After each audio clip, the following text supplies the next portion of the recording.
তো গাইস সব কেমন আছেন? আমরা এখন যাব টপ গাঁজাখোরদের কাছে, তারা কিভাবে গাঁজা খায় এবং সিদ্ধি খায়। তো দেখা যাক তারা কতদিন ধরে খায় গাঁজা এবং দেখি তারা কিভাবে খায়। চলো বিস্তারিত ঘটনা আমরা গাঁজাখোরের কাছ থেকে শুনি। বিস্তারিত ঘটনায় চলে যায়। এই চাচা দেখি মনে হচ্ছে ভালোই পারে, চাচারকে আগেই পছন্দ করি। তো চাচা আপনি এখানে কি করছেন? বাবু আমরা এখন ফুটবল খেলছি। ফুটবল খেলছেন? তো বল কই আর বার বাবু আমরা এখন গাঁজা খাচ্ছি। কথাটা বুঝা বলবা না একটু?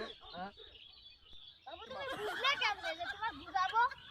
তো তাহলে ঠিকই আছে। তো বাপু তোমরা এখানে গাঁজা কয় বছর ধরে খাইছো? আমরা এখন বাবু এখন গাঁজা আমরা নিম্নে 5 বছর ধরে এই আস্তানায় গাঁজা খাই। এই আস্তানায় 5 বছর ধরে গাঁজা খাও? হ্যাঁ তোমরা কি একটা গ্যাং নাকি এখানে নতুন নতুন লোক আছে? এখানে একটা খালি নতুন লোক নাই দিছে। কারণ এত বড় হ্যাঁ হ্যাঁ হ্যাঁ তবু এই 3 বছর হয়ে গেল এর গাঁজা খাওয়া। আজকে কোন হ্যাঁ হ্যাঁ হ্যাঁ বুঝছেন? হ্যাঁ তাহলে বুঝতেই তো পারছেন আমাদের কেরম বড় গ্যাং। এই আরো আছে কিন্তু এখনো তারা আসি নাই, তারা আসবে রাত 1টা দিকে। তারা মনে করেন এক ঘন্টা গাড়ি আসবে, এখানে বসবে, বসে আগামী বলতে গাড়ি খাবো, আগামী পর সে বাড়িতে যে স্ট্যান্ড করবো, গোসল করবো, তারপরে ভাত খাই মনে করেন আবার আসবে। তো গাইস আপনারা তো শুনলেনই কাকার কাছে কি বিস্তারিত ঘটনা। এখনো মানে মূল লোকরাই আসেনি, যারা 1-1.5 লাখ টাকার গাঁজা নিয়ে আসবে তারা আসবে। তার মানে এখানে রাত 1টায় থেকে ভোর 5টা বন্দি গাঁজা ঘর আসন করবে। এর মধ্যে কেউ ডিস্টার্ব করতে আসলি মনে করে এটা। তো বাবু চাচুকে তুমি দেখবা নাকি? না বাবু, ওটা দেখলে আমার পা আমার ঠিক থাকছে না, আমার ভয় করে তো একটু। ওসব দেখলি এখানে গাঁজা এখানে কিভাবে খান আমাকে একটু দেখান দিলি।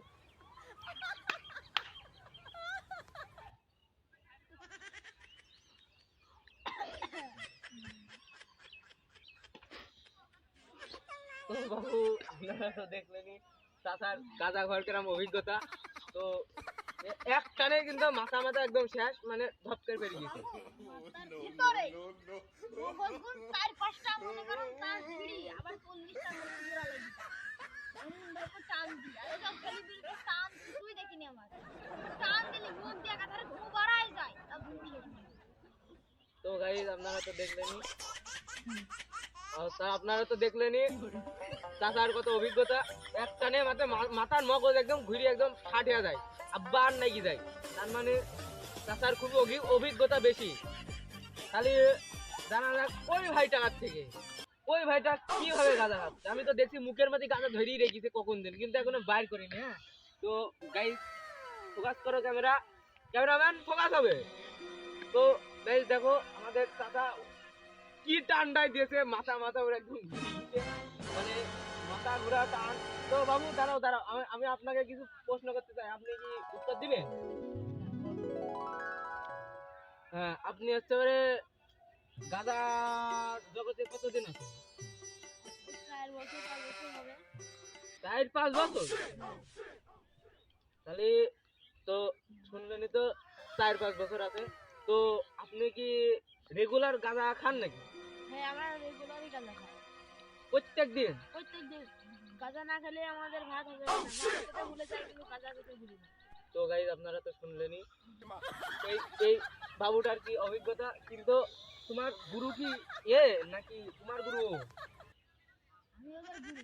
আমি এদের খাওয়া শিখেছি মনে করেন আজ 4 বছর হলো। আমি 1 বছর আগে থেকে গাঁজা খাই। আমার কাছে এসে বললো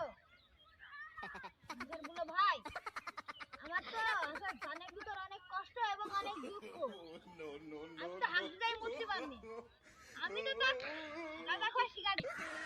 সে তো বাবু আমার কাছে নিয়ে গাঁজা খাওয়া শিখেছে, সে আমার মনের কষ্ট শুনি আমি আর কিছু করতে এলাম না বাবু। মনে করেন হাফ কেজি দিলাম। হাফ কেজি গাঁজা খাইবেন কি এক মত্তরে খেলো না কদিন ধরে বান্ডি খাবেন? এক টানে বাবু অর্ধেক শেষ করে ফেললো। তাহলে তো গাইজ আপনারা শুনলেনই এখানে যত লোক আছে সব ইন্টারন্যাশনাল লেভেলের লোক। আমাদের এখানে একটা বাবু রয়েছে মানে ছোট টাইপের। বাবু, এই যে এই বাবুরা ডেন্ডি খাইতে গলার সাথে বেরিয়ে গেছে।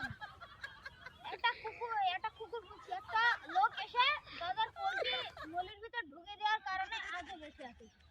তাহলে তো গাইজ আপনারা শুনলেনই, গাজার কলকির নাকি একটা মানুষ বেশি কেন। তার মানে তার জন্য তার পেশা এবং নেশা গাঁজা। তো গাইজ আপনারা তো শুনলেনই, তাহলে এখানে সব টপ লেভেলের গাঁজাখোর আর একটা ছেলে রয়েছে মানে ওটা বোধহয় নতুন আইসিতে, ওই ওই ছেলে এখনো মানে হাতে করিনি গাঁজা। ও যাই হোক, আরে আগামী ভিডিওতে ওকে দেখা যাবে গাঁজা, কিন্তু ও